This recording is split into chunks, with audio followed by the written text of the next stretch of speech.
Hey guys, welcome back to my channel pharmacy family.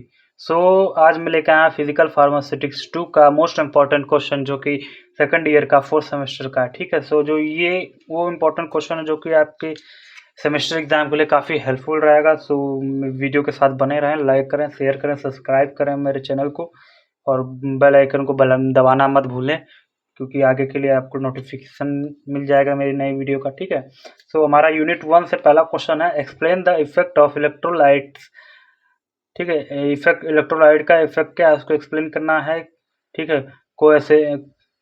कोएसरवेशन का क्या है, peptization and on pharmaceutical colloid preparation. जो pharmaceutical colloid preparation है उसमें इलेक्ट्रोलाइट्स कोएसरवेशन एंड पेप्टाइजेशन का क्या इफेक्ट करता है। ठीक है। क्या इफेक्ट करता है उसको एक्सप्लेन करना है। मतलब देखिए, इलेक्ट्रोलाइट, ठीक है, को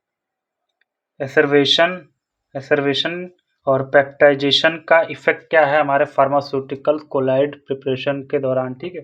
तो उसको एक्सप्लेन करना है। फिर नेक्स्ट क्वेश्चन आता है हमारा, क्लासीफाई कोलाइड्स को क्लासीफाई करना है and compare the general properties of colloid dispersion.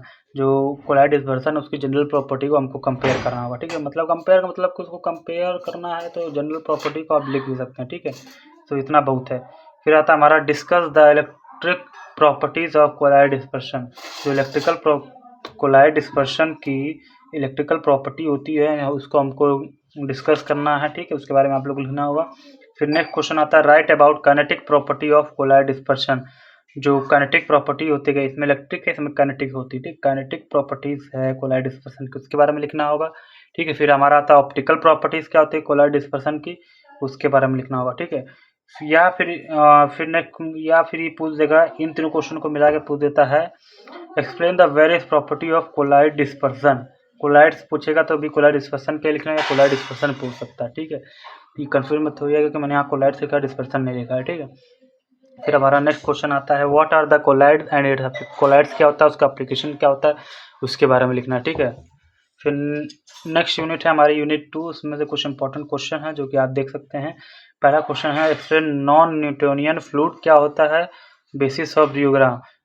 Rheogram के बेस पे नॉन न्यूटोनियन फ्लूइड क्या होता है उसको एक्सप्लेन करना है। मोलिकुलर मैकेनिज्म लिखना है, मैथमेटिकल इक्वेशन लिखना है, सुटेबल एग्जाम्पल के साथ लिखना है। ठीक है। तो इस देखिए, ये क्वेश्चन है बहुत इंपॉर्टेंट है, हर बार 10 नंबर में पूछा ही गया है। ठीक है। तो इसको जरूर पढ़ लीजिएगा कि 10 नंबर में आता ही आता है ये। फिर नेक्स्ट क्वेश्चन आता है हमारा, describe plastic elastic deformation and Heckel's equation. Heckel equation क्या होती है, इलास्टिक क्या होता है, प्लास्टिक क्या होता है, डिफॉर्मेशन क्या होता है। ठीक है। उसके बारे में डिस्क्राइब करना है आपको। फिर नेक्स्ट क्वेश्चन हमारा, difference between Newtonian and non Newtonian liquid. ठीक है। न्यूटोनियन लिक्विड क्या होता है, नॉन न्यूटोनियन लिक्विड क्या होता है, उसके बीच में आपको डिफरेंस बताना है कि क्या डिफरेंस है। ठीक है।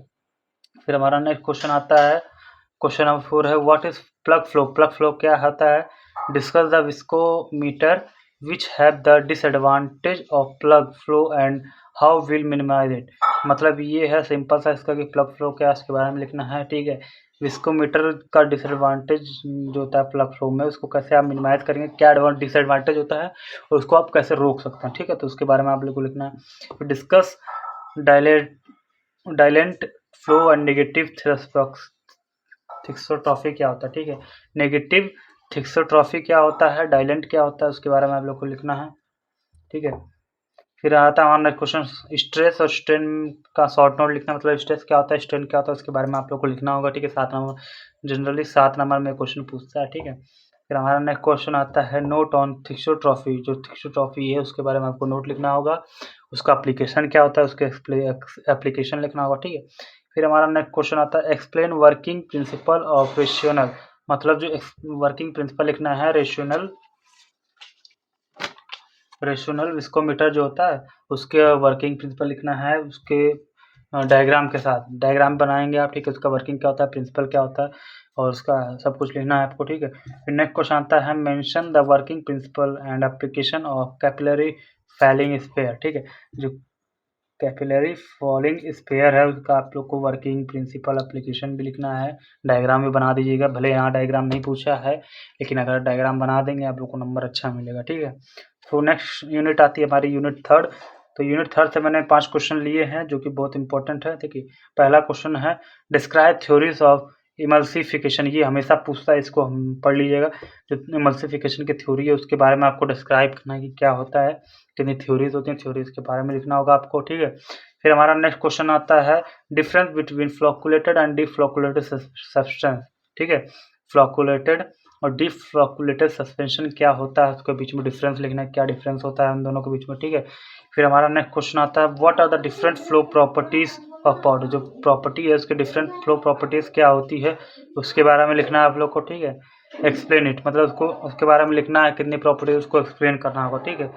राइट डाउन, फिर नेक्स्ट क्वेश्चन आता है right down ideal characteristic of जो सस्पेंशन होता है उसकी आइडल कैरेक्टरिस्टिक क्या होती है उसके बारे में लिखना है। डिस्कस सेडिमेंटेशन पैरामीटर, जो सेडिमेंटेशन पैरामीटर होता है उसके बारे में डिस्कस करना है आपको। फिर नेक्स्ट क्वेश्चन आता है हमारा enumerate rheological properties of emulsion, जो रियोलॉजिकल प्रॉपर्टीज है इमल्शन की उसके बारे में लिखना है, ठीक है। और इमल्शन फॉर्मेशन बाय HLB, जो HLB मेथड होता है उसके द्वारा जो इमल्शन फॉर्मेशन कैसे फॉर्मुलेशन कैसे किया जाता है उसके बारे में लिखना है, ठीक है। ये मतलब कई होता है इलस्ट्रेट कर देगा, डिस्क्राइब, राइट, इन्यूमरेट कर देगा, तो इसका मतलब यही है कि आपको इसके बारे में लिखना है, इसकी प्रॉपर्टीज, इमल्शन की प्रॉपर्टीज क्या होती है और जो HLB मेथड द्वारा इमल्शन फॉर्मेशन होता है उसके बारे में लिखना, ठीक है। सो हमारा जो यूनिट 4 है उसमें कुछ इंपॉर्टेंट क्वेश्चन है। देखिए पहला क्वेश्चन है explain the working principle of aeration apparatus with diagram, जो एडरेशन apparatus है उसको एक्सप्लेन करना है, क्या होता है उसका प्रिंसिपल, क्या होता है, वर्किंग क्या होती है, तो उसको डायग्राम के साथ करना। देखिए आप अगर डायग्राम बनाते हैं ना, अगर डायग्राम नहीं पूछा, अगर डायग्राम बना देंगे ना तो आपको नंबर जो है वो बेटर मिल जाता है, ठीक है। तो अच्छा नंबर आने के चांस उसमें ज़्यादा हो जाता है, ठीक है। तो हमारा नेक्स्ट क्वेश्चन है detail about the particle size, जो पार्टिकल साइज है डिस्ट्रीब्यूशन का, पार्टिकल साइज ऑफ डिस्ट्रीब्यूशन उसके बारे में डिटेल लिखना है, किसका रेफरेंस लेके, मीन पार्टिकल साइज कैलकुलेशन का, ठीक है। फिर हमारा नेक्स्ट क्वेश्चन आता है explain the method for determining particle size by different method and application, जो पार्टिकल साइज होता है उसको डिटरमाइन करने के लिए कितने मेथड होते हैं उसके बारे में आप लोग को लिखना है और उसका एप्लीकेशन क्या होता है उसको भी लिखना होगा, ठीक है। फिर हमारा नेक्स्ट क्वेश्चन आता है explain derive properties of powder, जो पाउडर है डेराइव पाउडर उसकी प्रॉपर्टीज क्या होती है उसके बारे में लिखना है, ठीक है। पाउडर की प्रॉपर्टी क्या होगी उसके बारे में आप लोग को लिखना होगा। फिर हमारा नेक्स्ट क्वेश्चन आता है state and explain the evolution parameter use for characterization of the derive properties of powder, जो पाउडर है उसकी प्रॉपर्टीज क्या होती हैं, ठीक है। उसका उसको एवोल्यूशन करने का पैरामीटर क्या होता है, ठीक है। यूज फॉर कैरेक्टर, देखो सिंपल सी इसकी बात यही है कि कोई भी पाउडर है, ठीक है, कोई भी हम पाउडर बना रहे हैं तो उसकी डेराइव प्रॉपर्टी को पता करने के लिए कौन से पैरामीटर हैं, जो कि कौन से पैरामीटर हैं उसके बारे में आपको एक्सप्लेन करना है, ठीक है।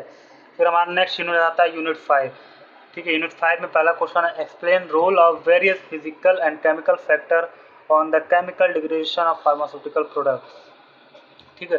तो various physical and chemical factor का क्या रोल है किसी भी फार्मास्यूटिकल प्रोडक्ट के डिग्रेडेशन, ठीक है, वो लिखना है आपको।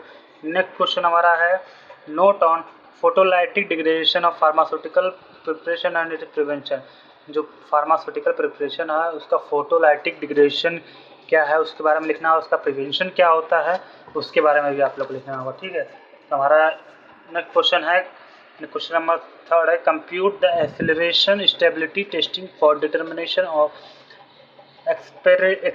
Expiration dating of pharmaceutical doses form, मतलब यही है कि कोई एक्सेलरेटेड स्टेबिलिटी जो एक्सपायरी हो जाती है, एक्सपायरेशन डेटिंग ऑफ कोई फार्मास्यूटिकल डोज है उसकी एक्सपायर होने के एक्सपायरी डेट होती है, तो उसको कैसे हम एक्सलेट कर सकते हैं या कैसे उसको बढ़ाते हैं तो उसके बारे में आप लोगों को लिखना होगा, ठीक है।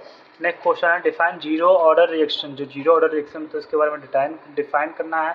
Give equation for determining shelf life and half life का जो इक्वेशन है उसको आप लोग को देना होगा, ठीक है।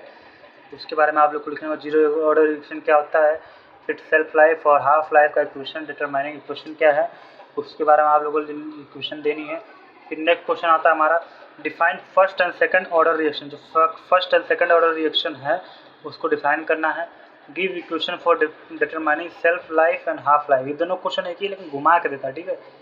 इसलिए इसमें जीरो ऑर्डर पूछा है लेकिन इसमें पूछेगा तो फर्स्ट और सेकंड ऑर्डर पूछेगा, ठीक है।